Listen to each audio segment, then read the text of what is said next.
aqui, ó. Tá vendo o pino lá? Cadeira de baixo. Isso, na boca, na boca.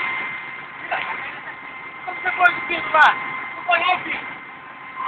Tá até aqui, ó. Tá, pera aí. Vou ficar...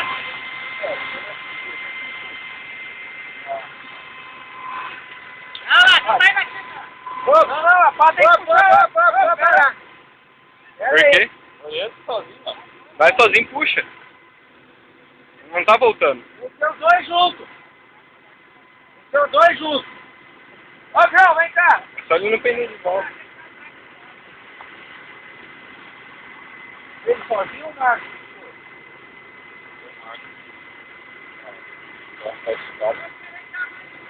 Ela vai endireitar a máquina mais um pouco aqui, né?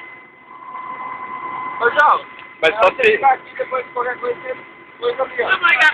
Não é melhor só prender aqui, pra segurar pra ele não... Não é só prender ele pra ele não voltar pra dentro. Não, manda ele erguer a pata. Viu? Para aí, pode cair mesmo. Só que curta esse cabo. Não vai nunca mais. Conforme ele sozinho, você vai erguer na costa. Não, ele não vai rodar. Você vai erguer na costa. Pera aí.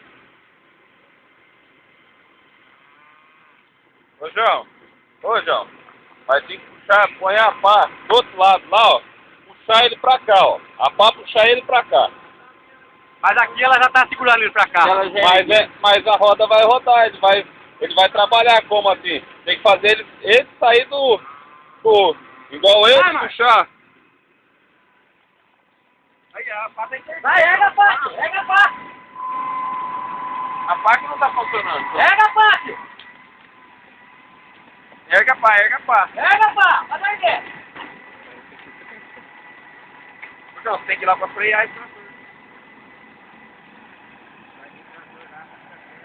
É, que lá ele sai. Vai baixando a pá, tio. Vai lá.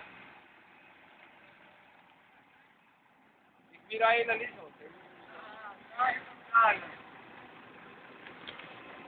Você tem que pegar as ferramentas que tá lá embaixo. Pegar um pacu aqui. Caralho. Que? Deu cu?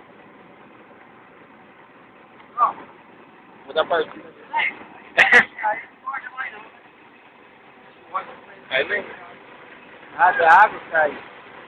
Aí é assim, é